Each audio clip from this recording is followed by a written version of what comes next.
and how it's really used. All right. Okay, so I would say this is var query. This one is 5. All right. And then what I'm going to do is, this one is going to be a little bit more complicated. P in persons. All right. And I would say like that, group. Oops. Group. Okay. Group P by, for example, employee type. All right. By P employee type. So let's group the records by employee type, and let's place that collection into a person group. Okay, person group. All right.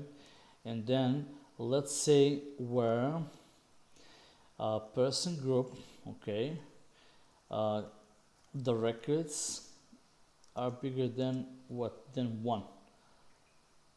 And then let's order that collection by person group key.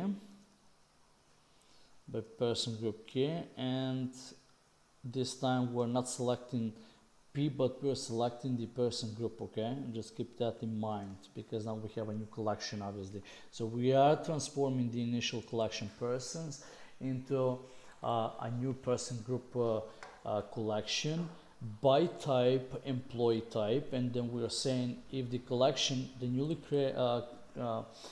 created collection for us, which we call person group, has number of rows or bigger than 1, more than 1 result, then order it by key and then select that group. Okay, so very simple. And then let's query this at this point. Well, actually at this point the query method will be a little bit more complicated, and what's going to happen is I'm going to have to rewrite it. So for each again, all right, for each, and then we say the following: for each var person group, right, in person group, person,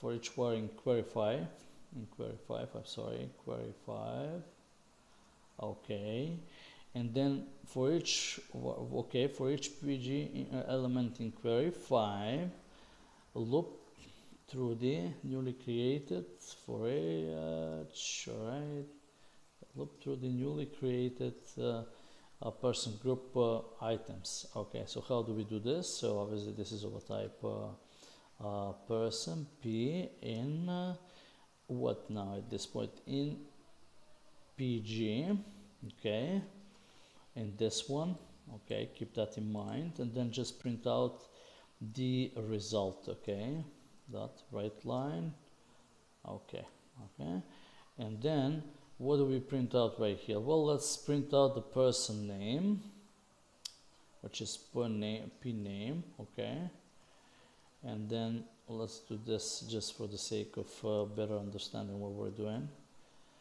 Person name, okay, and then what I'm going to do right here is I'm going to print out one empty line, and then on the first one I'm going to print out the person, the PG key, okay, so that you know what I'm talking about, and we'll discuss about the result right here. Forgot to put the semicolon. Okay, so what do we have at this point? All right, it's not that difficult.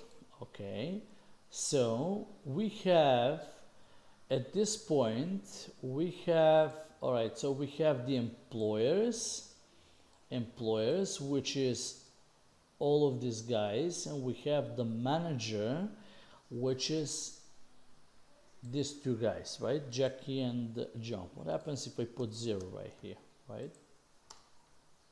Oops. Okay, bigger than 0.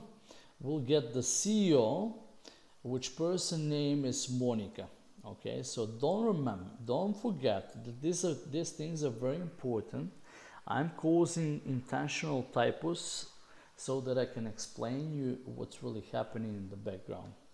So I skipped the first record and I said bigger than 1. That's why, hence actually why the CEO Monica did not show up. Let's separate the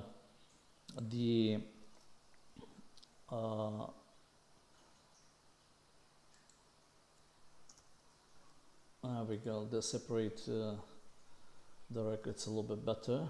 Okay, there we go. So that we better see what's happening right here. Okay, so we have 2 managers. All of these are employer. These are supposed to be actually employees. So there is a typo as well on my on the employee type. Okay, so this is the default actually employer. No, this is employee. Okay, now it makes more sense, isn't it? All right, so we have employee and all of these employees, right? And then we have a manager and we have these 2 guys and then we have 1 CEO. Okay, so this is a business organization structure. Pretty much that's the way it comes down to. Okay, it does make sense at this point. Let's discuss about, all right, the next thing. Now you learned how to do the grouping by. It's a little bit more complex, but it's very easy to do it. So we take the initial original collection and we choose to group by something, and then we put it into a new grouped collection, and then we run the same procedure or where order by and select a clause at the end, but with the only difference that we do not select the initial collection P, but we select the persons group, okay, which is this one right here.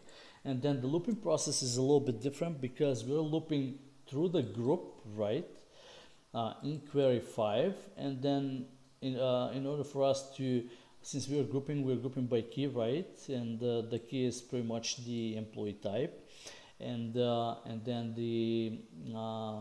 we're looping through the to find out about all the records from the person object, okay, which is this one right here. Obviously we can reference, we reference only by name right here, okay.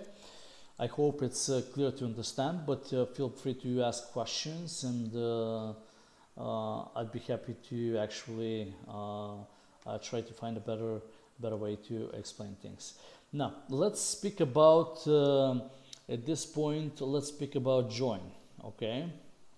And for that actually purpose, for that purpose actually I would have to do something else. I would need to, for example, do another class. So for example, a person could have orders, right? So let's create another class which I'm going to call order. Okay, so we are going a little bit deeper into the subject.